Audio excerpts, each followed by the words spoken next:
He had the ring in his pocket that night, the one he'd spent 6 months saving for, sketching designs or on napkins, poring over tiny details until the jeweler got it just right. He'd imagine every second of the proposal, how he'd hold my hand, what he'd say, where the sunset would fall over the rooftop restaurant he'd reserved. He'd practiced smiling through nerves, whispering the perfect words, even played out what he'd do if I cried or laughed or just stared in shock. He wanted it to be flawless, a forever moment. But the proposal never happened. Instead, everything unraveled, shredded by something as fleeting as a few seconds of video, carelessly posted to someone else's private Instagram story. Just a brief clip, blurry, dim, a whisper of a moment. And yet it was enough to destroy everything. We had been together 4 years. Andrew wasn't just my boyfriend. He was the ground beneath my feet. He was my quiet place, my safety net, the kind of man you don't believe exists until you're lucky enough to find him. He never raised his voice, never let a day go by without reminding me that I mattered. Even when we fought, he listened. He believed in me when I didn't believe in myself.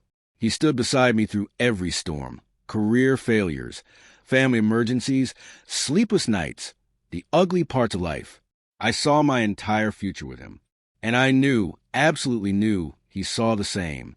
But love has a way of becoming background noise when you're distracted. And I was deeply distracted. My job at a fast-paced marketing firm was demanding in every imaginable way. There were late nights, impossible deadlines, and a kind of pressure that slowly wore you down.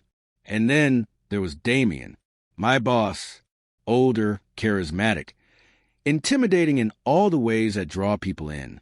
Married with kids, the kind of man who commanded a room without saying a word. People either worshipped him or feared him, sometimes both. I should have kept my distance. I should have known better. I did know better. But these things don't happen in a single moment. They creep in slowly, cloaked in plausibility. A late-night reply to an email, a compliment that felt too personal, a shared drink after hours, the brush of his hand on my arm as he laughed too closely until the line blurred, and then it vanished. One night, it went too far. I wish I could tell you it only happened once. But that would be another lie on top of the ones I'd already built to keep my world intact. I told myself Andrew was too busy. I told myself Damien understood me in ways Andrew didn't. I fed myself rationalizations wrapped in denial, weak, selfish lies. And I believed them until the moment they all came crashing down. Damien was careless, arrogant, really, after a company dinner. We ended up in his hotel suite. I stayed the night. I left quietly the next morning, thinking the secret was safe. But later that day, something on his private Instagram caught my eye. Just a story. A few seconds. Probably shot without realizing. A grainy video of him half asleep in bed, and in the background, barely visible, me leaning in, pressing a kiss to his cheek. Nothing explicit, nothing loud, but unmistakable. What I didn't know was that someone recognized me. Andrew's friend followed Damien's daughter on Instagram. The video had been reshared briefly before it was deleted, but not before someone took a screenshot. That tiny frame of betrayal started the avalanche. When I walked through our front door that night, Andrew was sitting on the couch, silent. The TV was on, but his eyes weren't on the screen. He didn't look angry. He didn't even look hurt. He just looked hollow, like something had been scraped out of him. I asked what was wrong. He didn't speak, just reached into his pocket, pulled out his phone, and showed me the screenshot.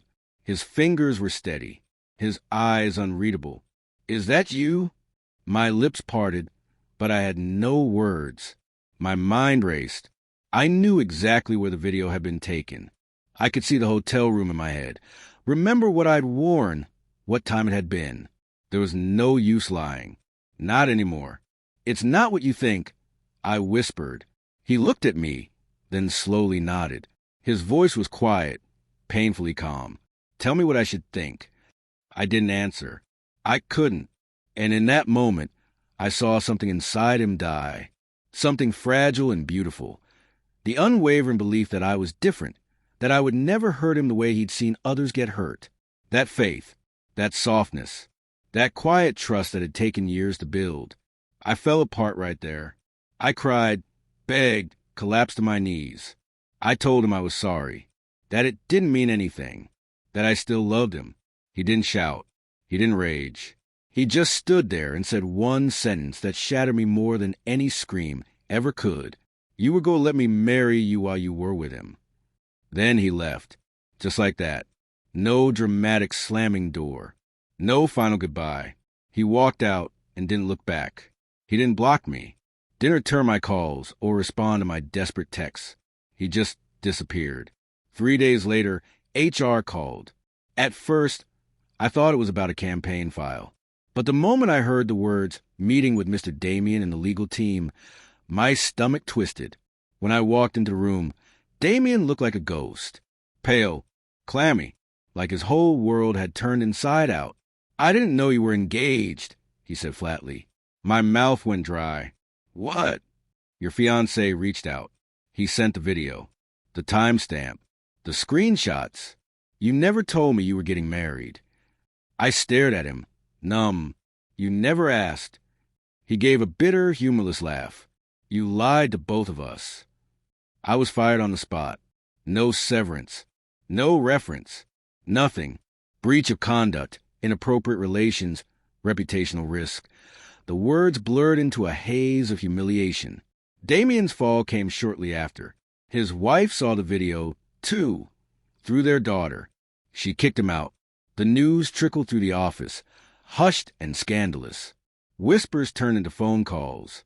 His career began to bleed out quietly, but it bled all the same. 2 careers, 2 lives, obliterated in a matter of days. I stayed in my apartment alone. The invitations to our wedding, beautiful cream envelopes with gold foil lettering, were never mailed. Andrew had canceled them before they went out. I didn't even know he'd ordered rings with our initials engraved inside until one of his cousins returned a dress I'd left at a family event. She looked at me like I was something pitiful, like a stranger she once admired, but now saw clearly for the first time. I tried to reach out.